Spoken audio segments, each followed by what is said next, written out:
እስኪ አስቡት፣ በጦርነት መሃል ጠመንጃ ዝም ብሎ ጠላቶች እጅ በእጅ ተያይዘው እግር ኳስ ሲጫወቱ። ይህ ፊልም አይደለም፣ እንዲያውኑ ድንቅ እውነተኛ ታሪክ ነው። ታሪኩ እንዲህ ነው። በአውሮፓውያኑ አቆጣጠር በ1914 የአንደኛው የዓለም ጦርነት እየተካሄደ ነበር። በአውሮፓ የጦር መስመሮች ሚሊዮን ወታደሮች ፊት ለፊት ቆመው ነበር። እነሱ ጠላቶች ነበሩ፣ ነገር ግን ሰብአዊ የሚሰማቸው ሰዎችም ነበሩ። ሰላም ብለናል ውድ የዩቲዩብ ተመልካቾቻችን። ዛሬ ደግሞ በአንደኛው የዓለም ጦርነት የተደረገ ድንቅ እውነተኛ ታሪክ የምንነግራችሁ ሲሆን እስከ ቪዲዮ መጨረሻ አብራችሁን ቆዩ እያልን ላይክ፣ ሰብስክራይብ ማድረጋችሁን እንዳትረሱ እያልን ወደ ፕሮግራሙ እናልፋለን።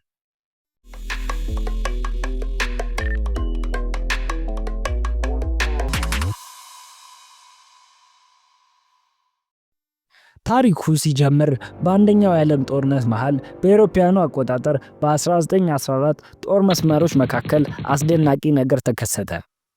በክሪስማስ ሌሊት በጀርመንና በእንግሊዝ ወታደሮች በግልጽ የማይታወቅ እርስ በርሳቸው ማጋራት እንዲጀምሩ ተፈጥሯል።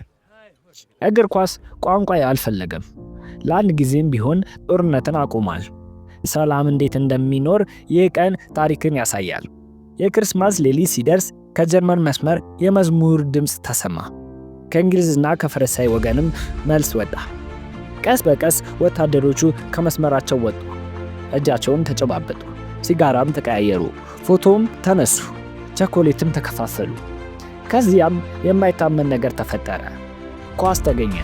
መሬቱ መድረክ ሆነ። የጦር ሜዳው የእግር ኳስ መስክ ሆነ። ጀርመኖች ከእንግሊዞች ጋር፣ አንዳንድ ቦታ ላይም ፈረንሳዮችም ተቀላቀሉ። እዚህ ቦታ ላይ ሕግ የለም፣ ዳኛ የለም፣ ግብ ግን ነበር፣ ፈገግታም ነበር። ይህ ጨዋታ ሽልማት አልነበረውም።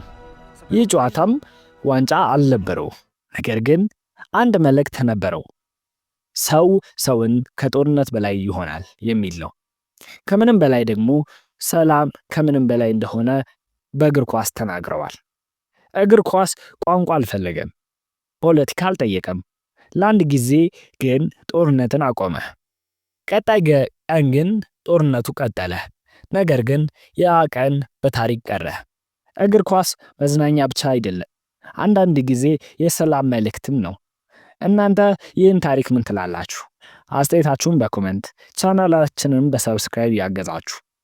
ቀጣይ ደግሞ በ1914 የክሪስማስ ትሩዝ ላይ የተጻፉ መጽሐፎችና የተሰሩ መታሰቢያዎች ወይም ሐውልቶችን እንገራችሁ። በዚህ ታሪክ የተጻፉ መጽሐፎችን ስንነግራችሁ ከተጻፉ መጽሐፎች ስንጀምር የመጀመሪያው ሳይለንት ናይት ነው። ዘ ስቶሪ ኦፍ ዘ ወርልድ ዋር ክሪስማስ ትሩዝ ሲሆን የጻፈውም ስታንሊ ዌንተርብ ነው። በጣም የታወቀ መጽሐፍ ሲሆን በወታደሮች በተጻፈ በደብዳቤዎችና ምስክሮች ላይ የተመሰረተ መጽሐፍ ነው። የእግር ኳስ ጨዋታዎችንና የሰላም ክስተቶችን በዝርዝር ያብራራል።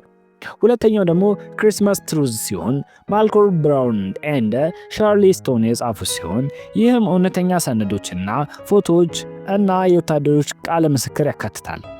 ሶስተኛው ደግሞ ዘ ክሪስማስ ትሩዝ ሜዝ ሚሞሪ ኤንድ ሚኒንግ ሲሆን የጻፈውም ቶማስ ዌበር ነው። ታሪኩ እውነትና ምናብን እንዴት እንደተቀላቀሉ የሚያብራራ ሲሆን አካዳሚ ነገርም በጥልቀት የሚያብራራ ነው። ሌላኛው ደግሞ ሐውልት መታሰቢያ በብዙ ሀገራት የተደረገላቸው ሲሆን ከነዛም ውስጥ የመጀመሪያው ክሪስማስ ትሩዝ ሚሞሪያል ፊሊንግ የሚል ሲል በ2015 በፍራንስ ሀገር የተሰራላቸው ነው። የጀርመንና እንግሊዝ ወታደሮች እግር ኳስ ሲጫወቱ የሚያሳይ ሐውልት ነው። እግር ኳስን እንደ ሰላም ምልክት ያቀርቡታል።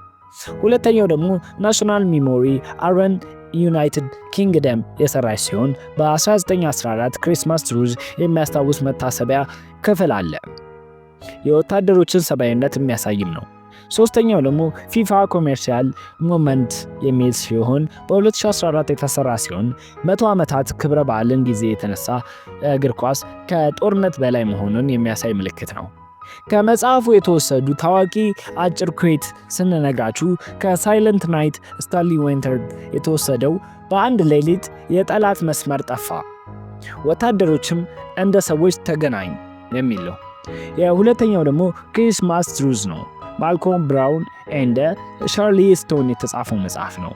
አጭር ሐሳብ የተወሰደ ሲሆን እግር ኳስ የተደነገገ ነገር አልነበረውም፣ በብዙ መስመሮች ተጫውተውታል የሚል ነው። ሶስተኛው ደግሞ ዘ ክሪስማስ ትሩዝ ሜይዝ ሚሞሪ ኤንድ ሚኒንግ ሲሆን የጻፈውም ቶማስ ዌበር ነው። ታሪኩ እውነት ነው፣ ግን በኋላ በምስልና በትርኢት ብቻ ቀረ የሚል ነበር። እንግዲህ ታሪኩም ይህን ይመስላል። ኳስ ምን ያህል ኃያል እንደሆነ እዚህ ጋር እንረዳለን። በቀጣይ ቪዲዮ እስከምንገናኝ ቻው ቻው ብለናል።